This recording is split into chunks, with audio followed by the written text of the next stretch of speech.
Hi guys. Hi. Okay, இந்த video வந்துட்டு பார்த்தீங்கன்னா நம்மளோட வெப் டெவலப்மெண்ட் டியூட்டோரியல்ஸோட 4th வீடியோ. இந்த வீடியோவில் நம்ம என்ன பார்க்க போகிறோம்? HTML பற்றி நம்ம இந்த வீடியோவில் வந்து பார்க்க போகிறோம். நம்ம வந்து போன வீடியோவில் வந்து பார்த்தீங்கன்னா HTMLனால் என்ன, அந்த செங்கல் வச்சு வீடு கட்டுறது அப்படிலாம் சொல்லியிருந்தோம் இல்லையா? நீங்கள் பார்க்கல அப்படின்னா இந்த வீடியோவோட லிங்க் வந்து நான் மேலே அந்த பட்டன் இருக்குமே அதில் கொடுக்குறேன், ஐ பட்டனில் கொடுக்குறேன், போய் செக் பண்ணி பார்த்துட்டு. ஸோ இன்றைக்கி வந்து நம்ம இந்த HTML வந்து உங்களுக்கு ஃபார்முலா இன்ட்ரடியூஸ் பண்ணி வைக்க போகிறோம். ஸோ நீங்கள் வந்து எடுத்தோன்னே எழுத ஆரம்பிச்சிடலாம் உங்களோட கோடை.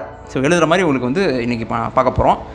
இந்த பில்டிங் வந்து பார்த்தீங்கன்னா ஃபஸ்ட்டு நம்ம செங்கல் சிமெண்ட் வச்சு இந்த மாதிரி ஒரு செவரு எழுப்ப போகிறோம். அதுதான் HTML. ஓகேங்களா? இப்போ வந்துட்டு பார்த்தீங்கன்னா நான் ஒரு மிஸ்டேக் பண்ணியிருக்கேன். என்னன்னு சொல்லி கண்டுபிடிங்களேன். அது என்ன அப்படின்னா, லேப்டாப்பே இல்லாமல் வெப் டெவலப்மெண்ட் கற்றுக்க உட்காந்துருக்கேன்.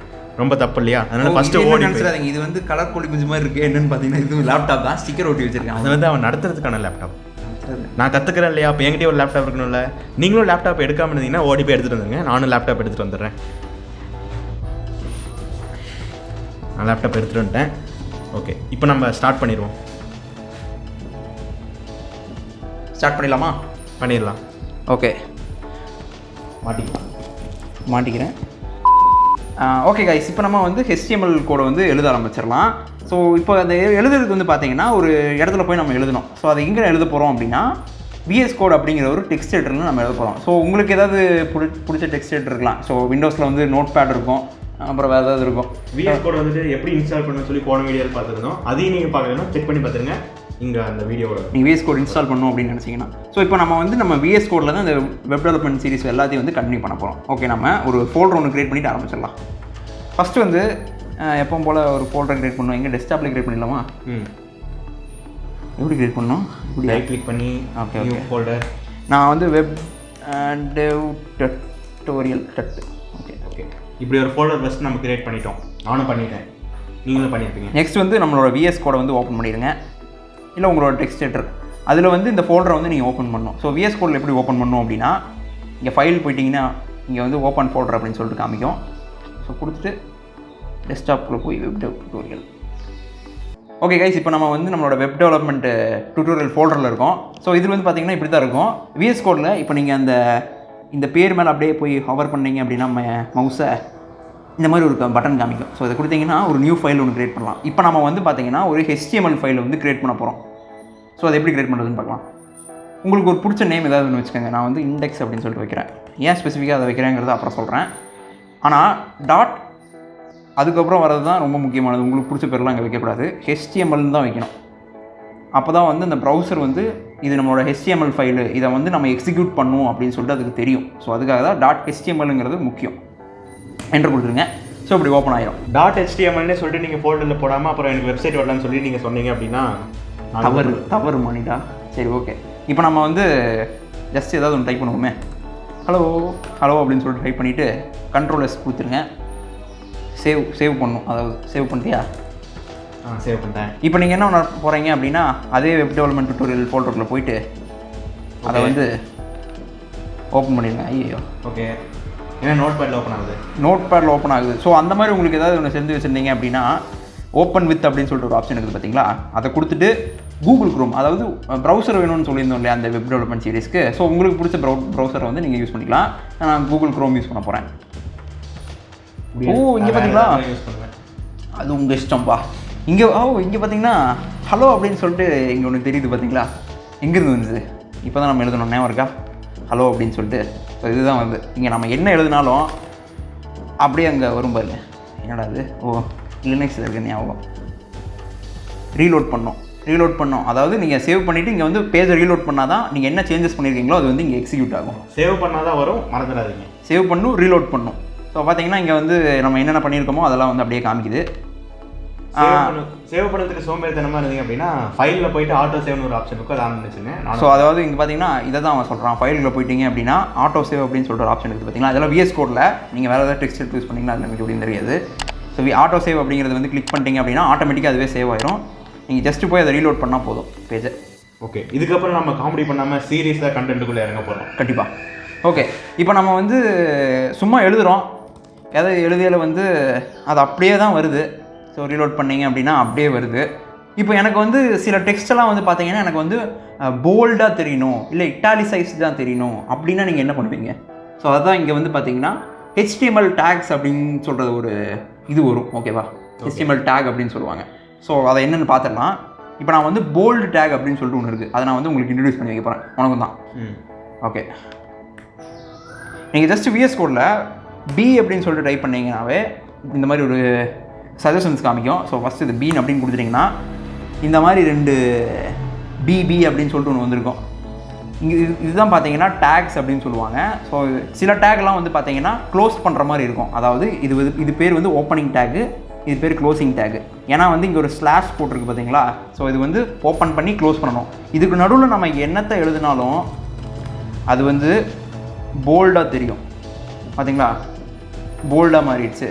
இப்போ இதுவே எனக்கு வந்து பெருசாக தெரியணும்னு வச்சுக்கோங்க, அதாவது லெட்டர் சைஸ் வந்து கொஞ்சம் பெருசுப்படுத்தணும் அப்படின்னா ஹெட்டிங் டேக்ஸ் அப்படின்னு சொல்லிட்டு ஒன்று இருக்குது. ஸோ அதையும் பார்த்துருவோம்.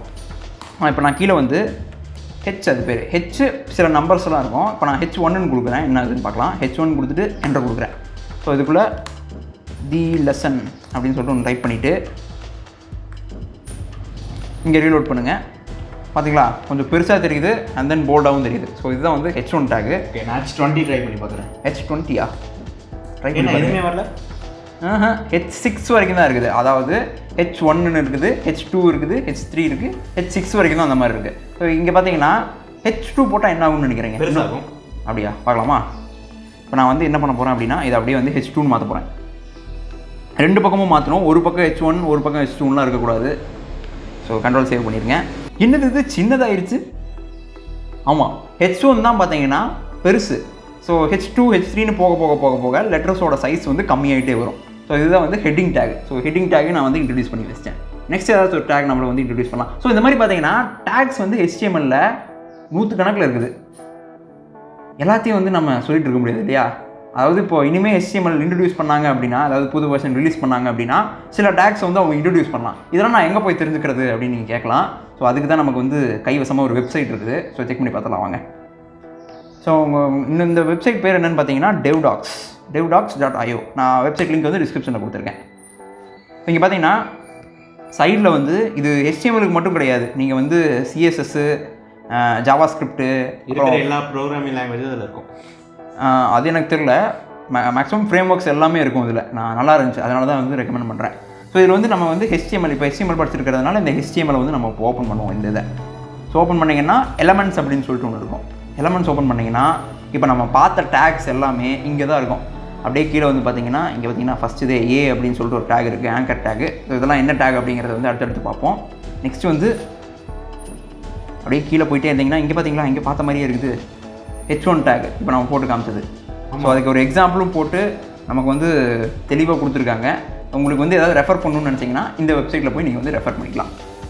ஓகே, நெக்ஸ்ட் ஏதாவது ஒரு டேக் நம்ம வந்து இன்ட்ரடியூஸ் பண்ணி வைப்போம். ஐ டேக் அப்படின்னு சொல்லி ஒன்று இருக்குது. இப்போ எனக்கு வந்து இந்த H1-ஐ வந்து அதாவது கொஞ்சம் அழகுபடுத்தணும்னு வச்சுக்கோங்க. என்னடா இது? ஓகே, இதே H1 நான் இதுக்குள்ளே வந்து டெஸ்ட் அப்படின்னு சொல்லிட்டு போட்டுடுறேன். என் பேர் போட நல்லாயிருக்கும், போட்டுருவோம். ஸோ விஷால் அப்படின்னு சொல்லிட்டு நான் போட்டேன். நான் இதில் வந்து இந்த விஷால் அப்படிங்கிற நேமை வந்து எனக்கு வந்து போல்டாகவும், அதாவது H1 டேக்கில் வந்து கொஞ்சம் பெருசாகவும் தெரியணும். அந்த எனக்கு வந்து கொஞ்சம் சாஞ்சிட்டோம், கொஞ்சம் இட்டாலிசைஸ்ன்னு சொல்லுவோம்ல, இட்டாலிக் டெக்ஸ்ட்டில் இருக்கணும் அப்படின்னு நான் நினச்சேன். அப்படின்னா அதாவது ரெண்டுமே இருக்கணும் அப்படின்னு நினச்சேன்னா இப்போ நான் வந்து இங்கே போய் ஐ அப்படின்னு சொல்லிட்டு ஒரு டேக்கை போட்டேன்னு வச்சுக்கோங்க. இதுக்கு நடுவில் சாரி இல்லை ஐ. ஸோ இந்த மாதிரி ஒரு டேக் வந்து ஓப்பன் ஆயிடுச்சு. இப்போ நம்ம வந்து அப்படியே கொடுத்துட்டோம் அப்படின்னா என்ன ஆகுதுன்னு பார்க்கலாமா? சேவ் பண்ணிட்டு ஓகே, இப்போ நம்ம அதை ப்ரௌசரில் ஓப்பன் பண்ணி எப்படி இருக்குது அப்படின்னு சொல்லிட்டு பார்த்துடலாம். ரீலோட் பண்ணுறேன். என்னது விஷால் மட்டும் தான் இருக்குது, எனக்கு கொஞ்சம் சாஞ்சு வரல அப்படின்னு கேட்டிங்கன்னா நம்ம வந்து இந்த ஐ டேக்குள்ளே நம்ம இதை போடணும். ஸோ அப்போ தான் வந்து விஷால் அப்படிங்கிறது வந்து கொஞ்சம் சாஞ்ச லெட்டராக தெரியும், அதாவது இட்டாலிசைஸ்டாக தெரியும். நான் உள்ளே போடுறேன் அதே நேமை. ரீலோட் பண்ணுங்கள். சாஞ்ச மாதிரி தெரியுது பார்த்தீங்களா? இதுதான் இந்த மாதிரி நம்ம வந்து டேக்ஸ்க்குள்ளே டேக்ஸ் போடலாம் நமக்கு தேவைங்கிற பட்சத்தில். இதுக்குள்ளே பியும் போட முடியுமா? போல்டு போட்டால் இதே மாதிரி தான் தெரியும், இதே மாதிரி தான் இருக்கும். ஏன்னா ஹெட்டிங்கிறதுனால ஹெட்டிங்லேயே வந்து பார்த்திங்கன்னா போல்டு வந்து டிஃபால்ட்டாக இருக்கும். அதனால தான். அவ்வளோதான் நினைக்கிறேன். இந்த வீடியோவுக்கு போதும்னு நினைக்கிறேன். போதும். இப்போ நம்ம வந்து என்னென்ன டேக்ஸ் இன்ட்ரடியூஸ் பண்ணி வச்சிட்டோம். H1 டேக் இன்ட்ரடியூஸ் பண்ணி வச்சுருந்தோம். அதாவது ஹெச்சில் இருக்க எல்லா டேக்ஸ், அதாவது H1, H2, H3 நீங்கள் போய் செக் பண்ணி பாருங்கள். H1 போட்டால் என்ன நடக்குது, H1க்குள்ளே எழுதுகிற டெக்ஸ்ட் எல்லாம் எப்படி இருக்கும், H2க்குள்ளே எப்படி இருக்கும், அதெல்லாம் போய் நீங்கள் டெஸ்ட் பண்ணி பாருங்கள். இப்போ அதுக்கப்புறம் வந்து நம்ம என்ன பி டேக், அதாவது போல்டு டேக் வந்து இன்ட்ரடியூஸ் பண்ணி வச்சோம். And then I tag, italicize tag வந்து நம்ம இன்ட்ரடியூஸ் பண்ணி வச்சோம். ஸோ இப்போதைக்கு இதுதான் பார்த்தீங்கன்னா பேசிக் கான்செப்ட். HTML பார்த்தீங்கன்னா இந்த மாதிரி டேக்ஸ் இருக்கும். அந்த மாதிரி டேக்ஸை யூஸ் பண்ணி நமக்கு தேவையான ஒர்க்கை வந்து நம்ம எஸ்டாப்ளிஷ் பண்ணிக்குவோம். இப்போ வீடு எக்ஸாம்பிள் வச்சு ஏதாவது சொல்லலாமா? இப்போ எனக்கு வந்து இந்த செங்கல் வந்து இந்த சைஸில் வைக்கணும். அதாவது ஒரு இடத்துல பார்த்தீங்கன்னா சில இடத்துல வந்து செங்கலை கட் பண்ண வேண்டியிருக்கும், முழு செங்கலையும் வைக்க முடியாது. அந்த மாதிரி வேலைகளெல்லாம் வந்து இது பார்த்துரும் இந்த மாதிரி டேக்ஸ். ஸோ இதுக்கு தான் அது. நெக்ஸ்ட் வந்து நம்ம இன்னும் கொஞ்சம் டேக்ஸோடு நான் பார்க்கலாம். நம்ம வந்து இந்த வீடியோ இதையும் சொல்ல விரும்புகிறேன். நம்ம வந்து இந்த வீடியோ சீரிஸில் எல்லா டேக்ஸ், அதாவது 100 கணக்கில் இருக்குது, நம்ம வந்து எல்லாத்தையும் பார்க்க மாட்டோம். உங்களுக்கு வந்து இந்த மாதிரி எப்படி சர்ச் பண்ணணும் அப்படின்னு சொல்லி கொடுத்துருவோம். அண்ட் தென் சில டேக்ஸை வந்து ஜென்ரலாக எப்படி யூஸ் பண்ணுறது அப்படின்னு சொல்லி கொடுத்துருவோம். அதனால் வந்து நீங்களே போய் ரெஃபரும் பண்ணிக்கலாம். எங்களுக்கு டக்குனு முடிஞ்சிடும், அது வேணாம், கட் பண்ணிடலாம். ஓகே, இப்போ ஒரு விஷயம் வந்துட்டு பண்ணியாகணும். என்ன அப்படின்னா 5 நிமிஷத்தில் டுட்டோரியல் போகிறேன்னு சொன்னால், ஆனால் இந்த வீடியோ பார்த்தீங்கன்னா 10 நிமிஷம் இருக்கும். போன வீடியோ 10 நிமிஷம் இருக்கும். இவன் எங்கே 5 நிமிஷத்தில் பண்ண போகிறான் சொல்லுங்கள். அதனால் இப்போ நம்ம இவனை என்ன பண்ண போகிறோம் அப்படின்னா,